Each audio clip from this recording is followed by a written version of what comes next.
Great graphic at the bottom right there as we say hello again, basketball fans. Welcome to Game Time. Rick Kamla with champion and all-star Steve Smith. We have seven-time all-star and Hall of Famer Grant Hill. And so we're watching greatness right now. And a lot of times we become speechless with Steph Curry because we've seen this stuff before.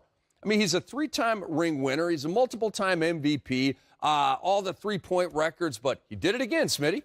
Yeah, he did. And I think what's special now, he's doing what he did it with Klay Thompson and all those guys he had before Kevin Durant.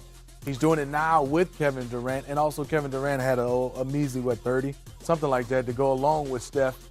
And the efficiency he's doing it. He was entering this game. He had 22 three-pointers made in 4 games. He had 11 tonight, so that's 33 three-pointers in the first 5 games. These numbers are just something that's mind-boggling for me. And to watch him having these contested deep threes and shoot the efficient shots and the percentage he's shooting, it's unreal to me, Grant. Yeah, Smitty, you said it best, contested deep threes. See, you know you're special when you do something that nobody else does.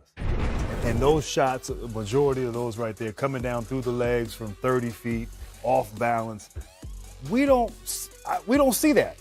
You only see that from Steph Curry. And so every time he has these type of moments, you are in awe.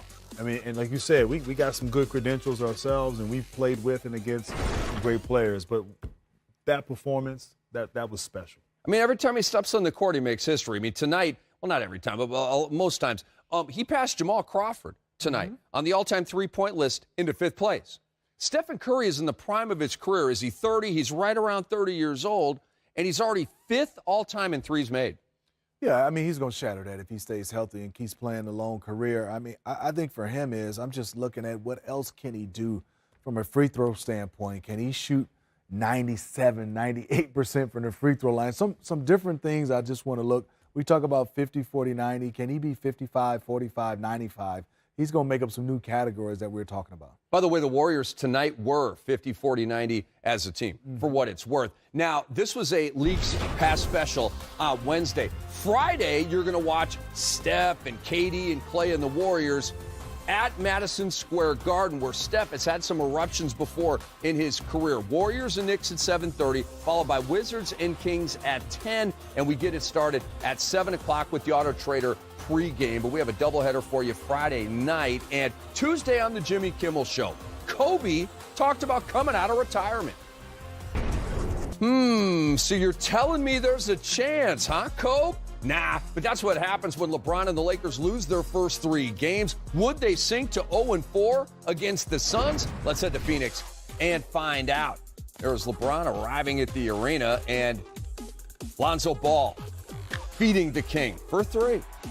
Yeah, you can see this is where he's improved on shooting the basketball, and now watching him playing with these young guys. And look at Kuzma.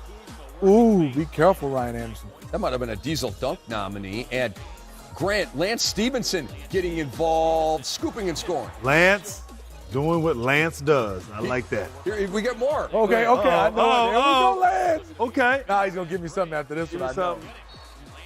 Yeah, pretty calm with the celebration right there. Lance Stevenson, 23 on 10 of 14. DeAndre Ayton is the man. There he is. He saw him posting up LeBron James on that play, made LeBron look very small. They Okay, tried to go JaVale. get that one, and JaVale McGee, arms just a little bit longer. McGee was sensational again. 20 points, 4 blocks in 25 minutes.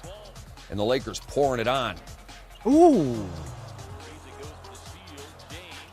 LeBron off the window to himself. Is that a rebound or an assist? I know. Which one is it? You know, that's a pretty good point. Oh, They give a quarterback a catch if it's batted and they catch. That should be an assist and a bucket. I'm feeling you, Grant. And then LeBron on the fadeaway. Boy, the Lakers needed this one. This pass was nice. Sure was. Kuzma had 17. LeBron James had 19, 7, and 10 in this one. And they led comfortably almost throughout. And bad news for the Phoenix Suns here. In the third quarter, Devin Booker grabs his hamstring and would have to leave the game. You saw him just kind of flick it up there with really no regard for the basket because he was wincing in pain and asking to come out. He did not return, strained left hamstring, Grant. You know what? young player right there, so talented. You hate to see an injury like that. Had some injuries here early this season, so hopefully it's okay to get back out there soon. Lakers having fun now. They get the steal. Lance off the glass to Lonzo Ball. I love it. That's Lance. Look at Lonzo. A little athleticism from the young fella. He's played well. He sure has. Starting obviously with Rajon Rondo suspended, 12-7-6 for Lonzo.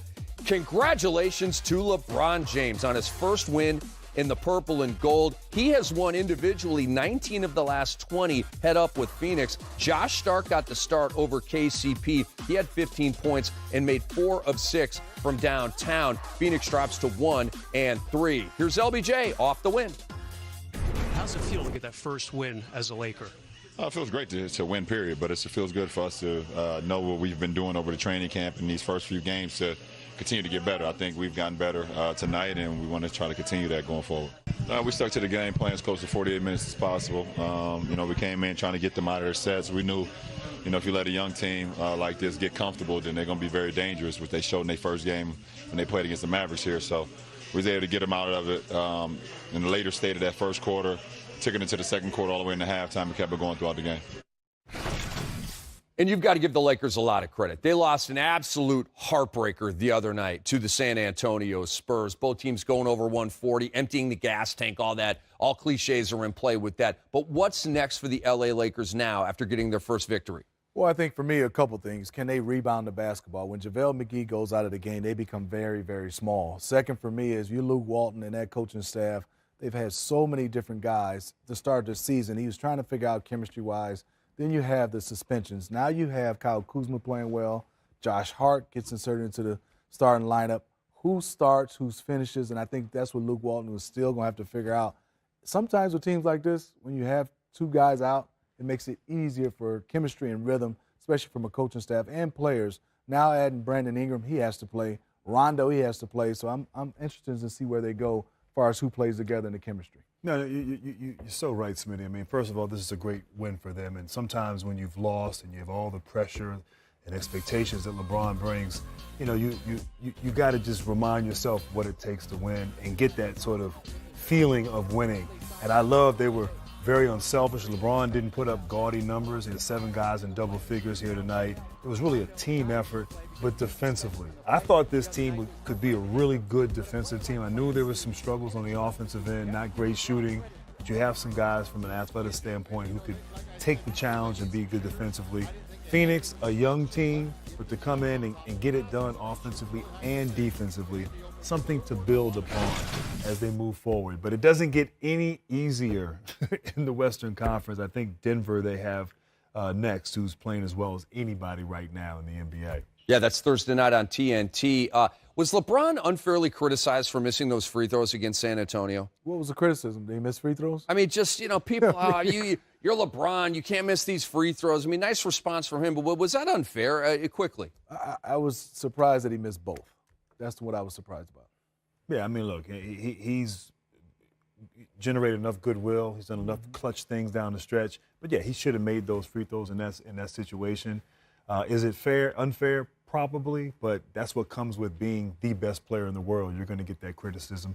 He's used to it. Great point, Grant. And he said, that's unacceptable. I got to make these free throws. We are just getting started on Game Time. Up next, it was a rookie showdown in Atlanta between Luka Doncic and Trae Young, who, of course, were traded for each other on